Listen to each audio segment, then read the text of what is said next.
Hi, this is Remembering the Past, the show where we talk about people who've died recently who've had a profound effect on our history, our society, or our culture. And tonight we're going to continue our ongoing series on Nobel Prize winners, and then we're going to follow up with a couple of athletes from a bygone era. Our Nobel Prize winner is Dr. Lloyd Shapley, who died recently at the age of 92.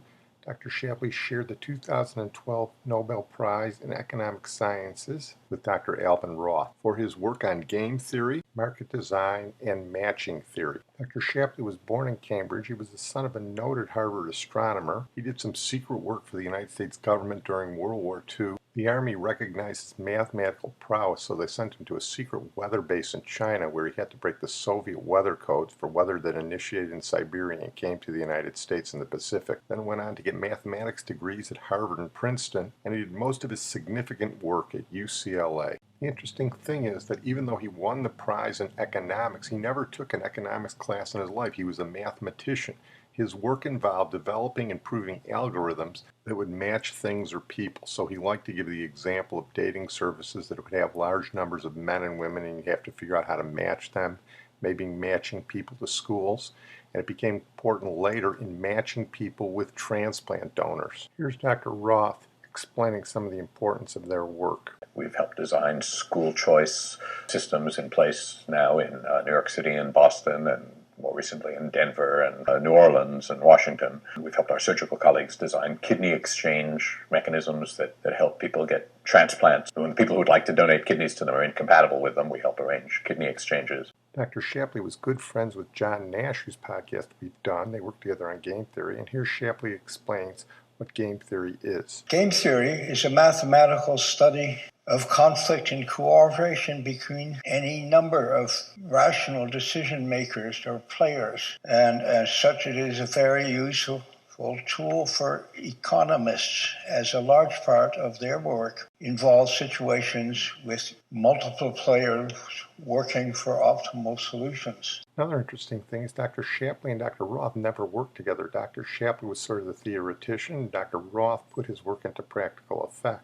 Here's the presentation at Stockholm of the 2012 Nobel Prize in Economic Science. Dear Professors Roth and Shapley, Professor Shapley, your crucial findings about cooperative games are legendary among game theorists and economists. You and David Gale are the founders of matching theory, and the deferred acceptance algorithm discovered is the cornerstone on which theory and applications rest. The two of you have never done any work together, but together your contributions make up one of those unexpected journeys from basic research motivated by sheer curiosity to practical use for the benefit of mankind.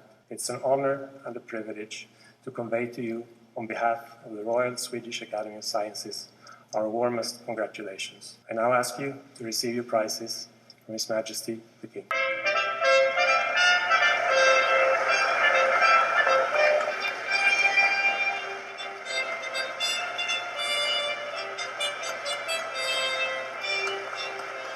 I'm going to play a little bit of a lecture by a Delaware math professor, Dr. Sebastian Sciaba. He discusses Dr. Shapley's most important paper along with David Gale. David Gale and Shapley were both students of Dr. Albert Tucker at Princeton, as was John Nash. So you can see the game theory was really flying in Princeton at that time. And you can look up Lloyd Shapley. The paper that ranks at top is called College Admissions and the Stability of Marriage.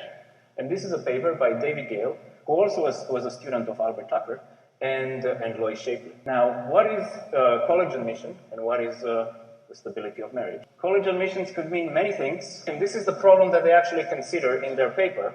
Appeared in 1962 in the American Mathematical Monthly, which is a journal that presents elementary results. Elementary means something that can be understood by a high school student or an undergraduate student. It does not mean easy. So elementary doesn't mean necessarily that something is easy. It presents results that are elementary, deep, and are very well presented. The scenario is you have N students, you have M colleges. Each college has a student quota that they can admit into their ranks. And now each student has a certain preferences for colleges, and each college has a certain preferences for students. What you want to do, you want to assign the students to the colleges in such a way that this assignment is stable. Now, stability of marriage, again, that could mean many things. In their paper is this situation, this problem, which is actually a simplification of the college student situation. So you have n men, n women, and each man and each woman, they have a preference for the person of opposite sex. So basically what they do, they rank the people of opposing sex in the order of preference, and there are no ties. A man will have, someone will be his first choice, someone will be his second choice, and so on. So that happens for every man and for every woman. And now the problem is, can you create what is called a stable matching? To tell you what stable matching, it's easier to say what unstable matching is.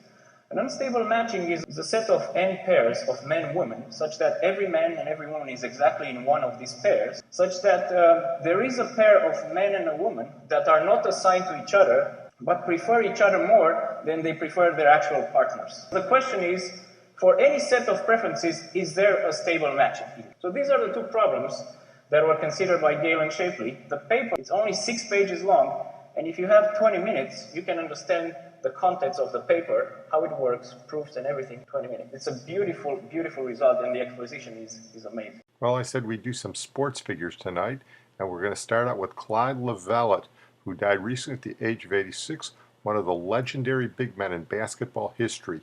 He came after George Mikan and before Wilt Chamberlain, and he's one of only 7 people to win an NCAA title, an NBA title, and a gold medal. The other 6 are Bill Russell, Casey Jones, Jerry Lucas, Quinn Buckner, Michael Jordan, and Magic Johnson. So Clyde Lovellette's in pretty select company. He came out of Indiana, but he went to Kansas in the early 1950s, and he was responsible for the first Kansas NCAA basketball title won by the legendary coach Phog Allen, who recruited him out of Indiana. Here's the story. Clyde Lovellette lived in Terre Haute, Indiana, and at 6 feet 9 inches tall, he was the best big man in the country. Allen had spent months trying to lure Lovellette to Kansas, but Clyde lived in the heart of Hoosier country, and he had already committed to the University of Indiana. Phog was undeterred, and he made one last trip to Terre Haute to try to change his mind. And I can remember sitting out on the porch, this big Chrysler New Yorker drove up,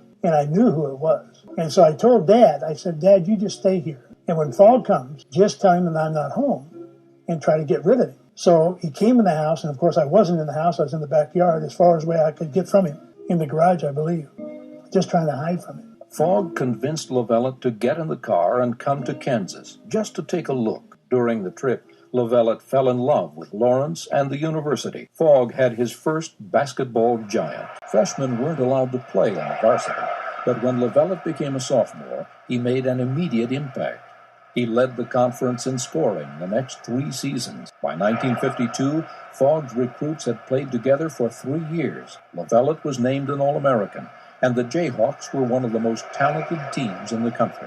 St. John's coach Frank McGuire knew his young team was no match for Kansas, but he thought they might have a chance if they could slow down Lovellette. And Lovellette cranks a hook off the post. Kansas is never in trouble the rest of the way and soars to an 80-63 title victory. Lovellette was named the tournament's most valuable player. He led the nation in scoring and was named an All-American for the 3rd consecutive year.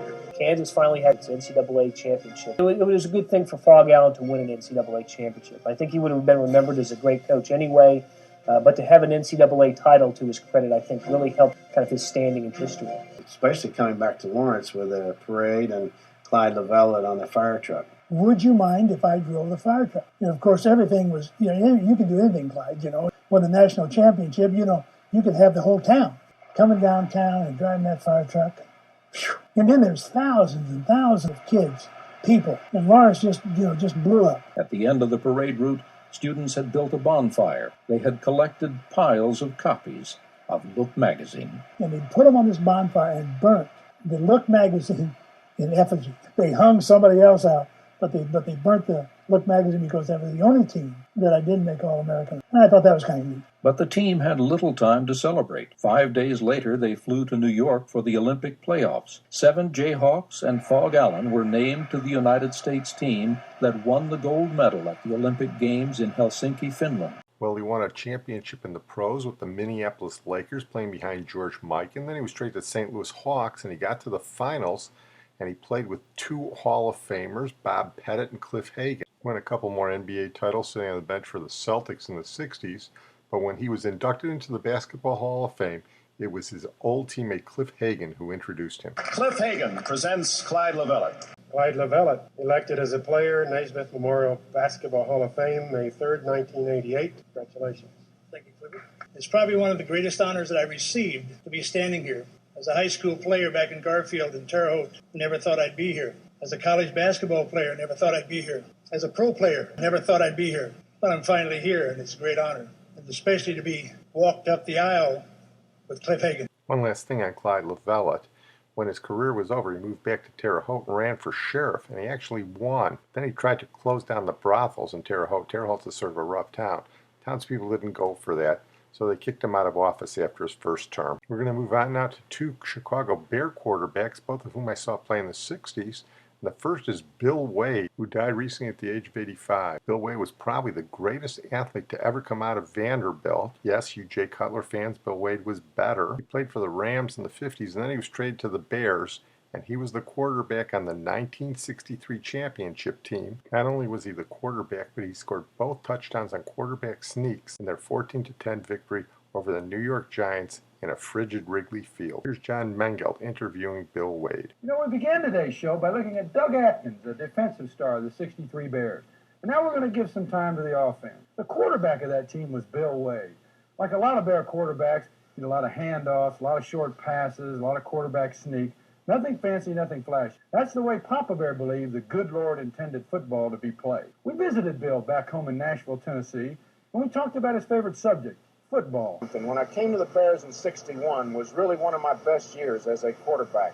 1962 was a pretty good year, and then '63 comes along, and for me personally, it wasn't that good a year. I didn't believe in the type of football we played. That is the Lombardi type of football, the 3 yards of cloud of dust, everything you just like this, no excitement. I mean, what I'm saying is I believe in the excitement of football. Bill's most vivid memory was of the frigid championship game against the Giants. Wind chill factor was 17 degrees below zero. George Halas would not let me wear long underwear, but I put it on anyway and cut the sleeves off so he couldn't see it. I mean, it's really funny. I mean, he was a funny man. I don't know where all of it came from, but he was kind of mischievous, and you never knew what he was going to do. I mean, it's really interesting. Heard them mention Doug Atkins. We did his podcast a couple of weeks back. Well, Wade was an all-pro quarterback in 1963, but halfway through the 1964 season, he was replaced by Rudy the Rifle Bukich at quarterback for the Bears, and in one of those obituary coincidences, Rudy Bukich died recently at the age of 85 also. I saw him play as well. He had a great arm. He was actually the MVP of the Rose Bowl for Southern Cal. When he took over for the Bears, they didn't have the defense they had under Bill Wade. In 1965, they got Gale Sayers and Dick Butkus. And you'd think that team would go somewhere, but by that time the Packers were ascendant again. He only started one more year for the Bears, and then his career pretty much fizzled out. We're going to make a brief mention of our final athlete, Bill Gadsby, who died recently at the age of 88. He was a hockey defenseman for the Detroit Red Wings. He was a really tough guy, spent a lot of his career in the penalty box. As a young boy, he was visiting Europe in 1939 with his mother, and a Nazi submarine sunk his ship. He survived that. And early in his career, he developed polio. He survived that. When he came to the Red Wings,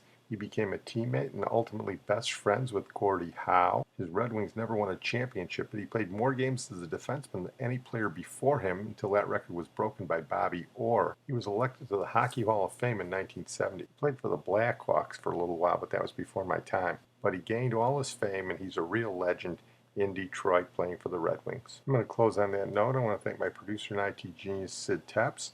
And we're going to close tonight with a brief mention of Keith Emerson, who died recently at the age of 71. He was a founding member and the keyboardist of the early 1970s power rock group Emerson, Lake and Palmer. These guys were primarily a stadium band. They did these big pyrotechnic shows. They were one of the first groups to do that, and Keith Emerson was best known for using his keyboard skills as one of the first guys to play a Moog synthesizer. His most famous take is from their 1970 hit Lucky Man, written by Greg Lake, which we're going to close with. Lucky man, he was.